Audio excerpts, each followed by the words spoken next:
किसान भाइयों नमस्कार। आप सभी का स्वागत है आप सभी के अपने YouTube चैनल मंडी भाव अपडेट में।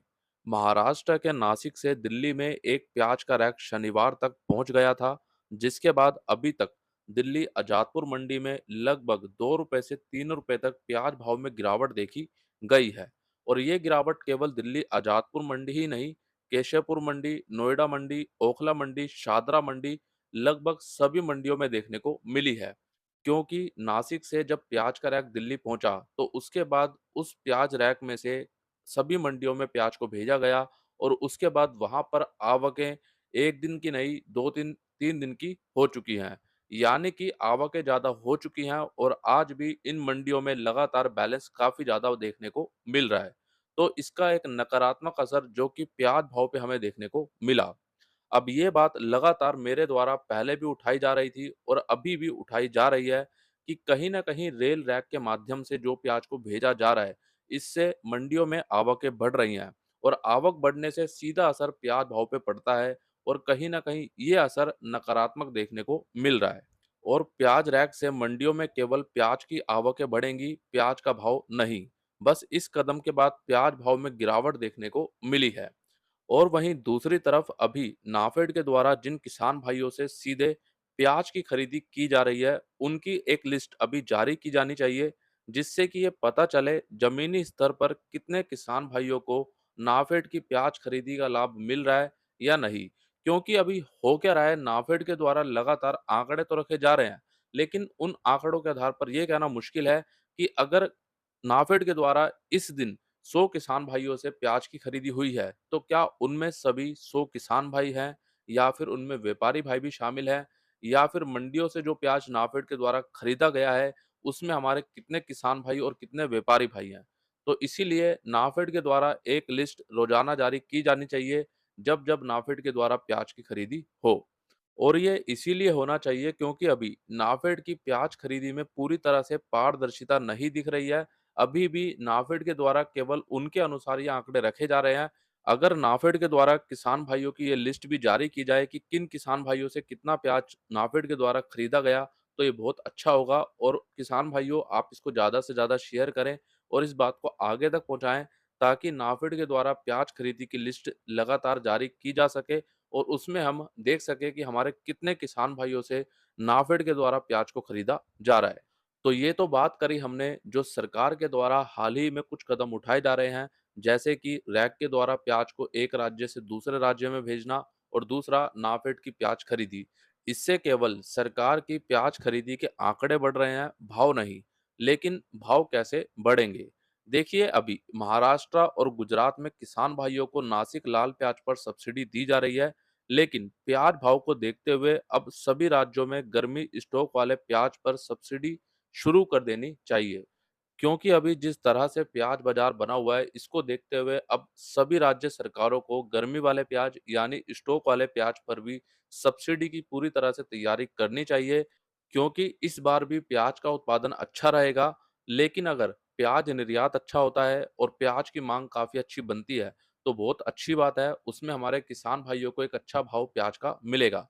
लेकिन अगर ऐसा नहीं होता, तो हमारी सभी राज्य सरकारों को इसकी तैयारी अभी से कर लेनी चाहिए, ताकि उनको आने वाले दिनों में किसी प्रकार की कठिनाई ना हो। अब आप सभी किसान भाइयों के कुछ कमेंट मुझे देखने को मिल रहे हैं कि करण भाई, अभी मध्य प्रदेश, महाराष्ट्र, राजस्थान और अन्य राज्यों में गर्मी वाला प्याज मंडियों में कब से आना शुरू होगा?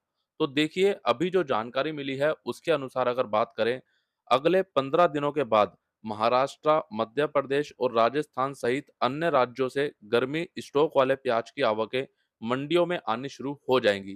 कुल मिलाकर के हम एक अनुमान यहाँ से लगा सकते हैं कि 15 अप्रैल के बाद और खास तौर पे अप्रैल महीने के अंत तक मंडियों में गर्मी वाले प्याज की एक अच्छी आवक हमें देखने को मिल सकती हैं। बाकी किसान भाइयों, आप कमेंट बॉक्स में जरूर बताइए, क्या आपने अपना गर्मी वाला प्याज अभी निकाला या नहीं और कितने दिन लगेंगे। अब आप सभी किसान भाइयों के लिए एक महत्वपूर्ण सूचना।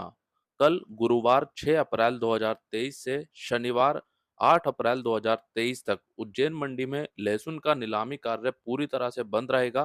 केवल प्याज और आलू का नीलामी कार्य चालू रहेगा। वहीं रविवार 9 अप्रैल 2023 को उज्जैन मंडी का पूर्ण रूप से अवकाश रहेगा। तो इस सूचना को हमारे सभी किसान भाइयों तक जरूर पहुंचाएं ताकि आप सभी किसान भाई असुविधा से बचें। अब क्या आप सभी ने एक बात नोटिस करी? कोरोना काल के बाद भारतीय प्याज निर्यात में इतना दमखम देखने को नहीं मिल रहा, या फिर यूं कहें जोश देखने को नहीं मिल रहा। आखिरकार क्यों? क्या है इसका कारण? देखिए, कोरोना काल के बाद श्रीलंका, पाकिस्तान, बांग्लादेश, मलेशिया, फिलीपींस और थाईलैंड जैसे देश, जहां भारतीय प्याज कोरोना काल से पहले बहुत ही अच्छी मात्रा में निर्यात होता था, लेकिन फिर इन देशों में आर्थिक स्थिति इतनी खराब हुई और अभी तक वहां पर आर्थिक स्थिति पूरी तरह से ठीक नहीं हो पाई है। तो इसीलिए इन देशों में जितना भारतीय प्याज पहले जा रहा था, अब उतनी मात्रा में नहीं जा रहा। और जब ये प्याज हमारे देश में ही रहेगा, तो वो हमारे देश में प्याज की मांग पर हावी होगा, और वही अभी हो रहा है। इसीलिए अभी भारतीय प्याज निर्यात में जोश नहीं देखा जा रहा, या फिर यूं कहें भारतीय प्याज निर्यात में इतना दमखम देखने को नहीं मिल रहा। कुल मिलाकर बात करें तो किसी भी देश के द्वारा जब दूसरे देशों से वस्तु खरीदी जाती है, तो उसके लिए चाहिए होता है पैसा।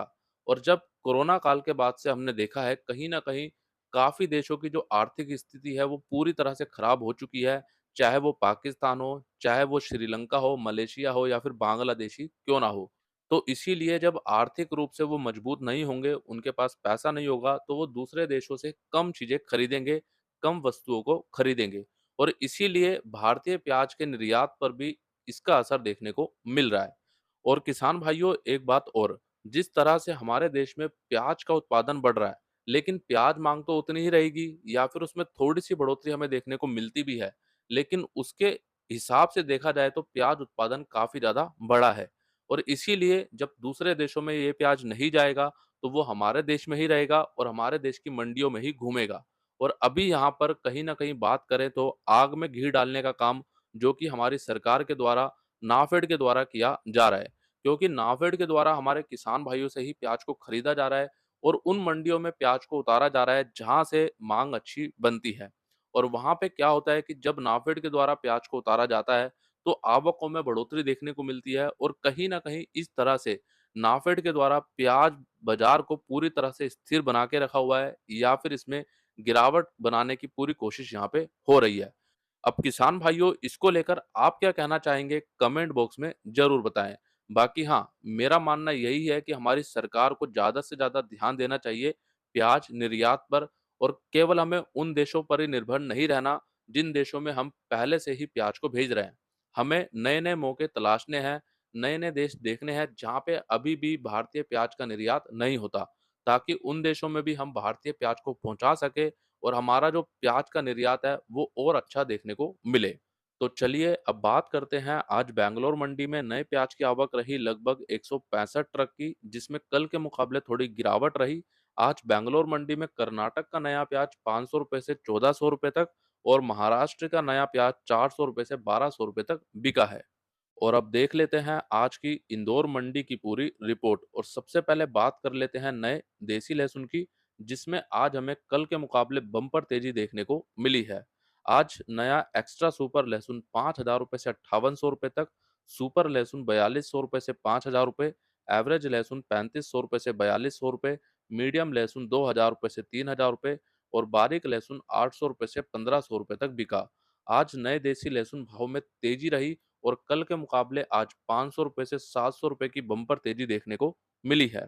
वहीं बात करें नए ऊटी लहसुन की, तो नया ऊटी लहसुन आज 6800 रुपए तक बिका, जिसमें कल के मुकाबले आज 400 रुपए तक की तेजी देखने को मिली है। आज नए देसी लहसुन और नए ऊँटी लहसुन की कुल मिलाकर आवक रही लगभग 40,000 से 45,000 कट्टों की। अभी भले ही आवक बढ़ी हुई है, लेकिन नए लहसुन में काफ़ी अच्छी माँग देखने को मिल रही है। अब नए देसी लहसुन और नए ऊँटी लहसुन में ये माँग क्यों बढ़ी है, और कब तक ये माँग बढ़ी रहेगी, और कब तक इसी प्रकार से हमें तेज़ी देखने को मिलेगी, उसकी बात हम कल के वीडियो में विस्तार से कर चुके हैं। इसका सबसे बड़ा कारण क्या है, एक बार आप कल का वीडियो भी ज़रूर देखें ताकि आपको वहाँ से भी संपूर्ण जानकारी मिल सके। और हाँ किसान भाइयों, आगे की सभी महत्वपूर्ण जानकारियों के लिए आप मंडी भाव अपडेट आपके अपने यूट्यूब चैनल को आज ही सब्सक्राइब करें। सब्सक्राइब करने के बाद बेल आइकन को दबाकर ऑल पे क्लिक करें, ताकि आप सभी किसान भाइयों को रोजाना सभी महत्वपूर्ण जानकारियां समय पर मिल सके। अब बात कर लेते हैं नए प्याज की। नया सुपर प्याज 800 रुपए से 1000 रुपए, एवरेज प्याज 600 रुपए से 800 रुपए, गोल्टा गोल्टी प्याज 300 रुपए से 600 रुपए और छाटन प्याज 100 रुपए से 300 रुपए तक बिका। आज नए प्याज की आवक रही लगभग 25,000 कट्टों की, जो कल के मुकाबले लगभग सामान्य है और आज नए प्याज में भी भाव लगभग सामान्य देखने को मिले हैं। वहीं बात करें अब नए आलू की। नया एलआर आलू बिका 600 रुपए से 1250 रुपए, चिप्सोना आलू 600 रुपए से 1300 रुपए, राशन आलू 600 रुपए से 1000 रुपए, ज्योति आलू 700 रुपए से 1300 रुपए और गुल्ला माल 300 रुपए से 600 रुपए। कल के मुकाबले आज नए आलू में आवक सामान्य रही, लगभग 25,000 कट्टों की, और कल के मुकाबले आज नए आलू भाव में थोड़ी सी मंदी हमें देखने को मिली है। तो कुल मिलाकर आज की ये सभी महत्वपूर्ण जानकारियां और इंदौर मंडी की पूरी रिपोर्ट इस वीडियो में आपको दी गई है। आपको आज का ये पूरा वीडियो कैसा लगा, कमेंट बॉक्स में ज़्यादा से ज़्यादा ज़रूर बताइए। आपकी कोई भी शिकायत हो, कोई भी सवाल हो, कमेंट बॉक्स में ज़रूर लिखें। और हाँ किसान भाइयों, आज का ये पूरा वीडियो आपको अच्छा लगा तो एक लाइक करें, हमारे सभी किसान भाइयों के साथ ज़्यादा से ज़्यादा इस वीडियो को शेयर करें। और आप सभी किसान भाइयों को इसी वीडियो के नीचे डिस्क्रिप्शन में मंडी भाव अपडेट के सभी ग्रुप के लिंक दिए गए हैं, जहां पर आप बिल्कुल मुफ्त में जुड़ सकते हैं, तो वहां पे भी आप जरूर जुड़ें। और जो किसान भाई इस वीडियो को फेसबुक पर देख रहे हैं, फेसबुक पेज को लाइक करना ना भूलें। मिलते हैं किसान भाइयों आपसे एक अगली और नई वीडियो में। जय जवान, जय किसान।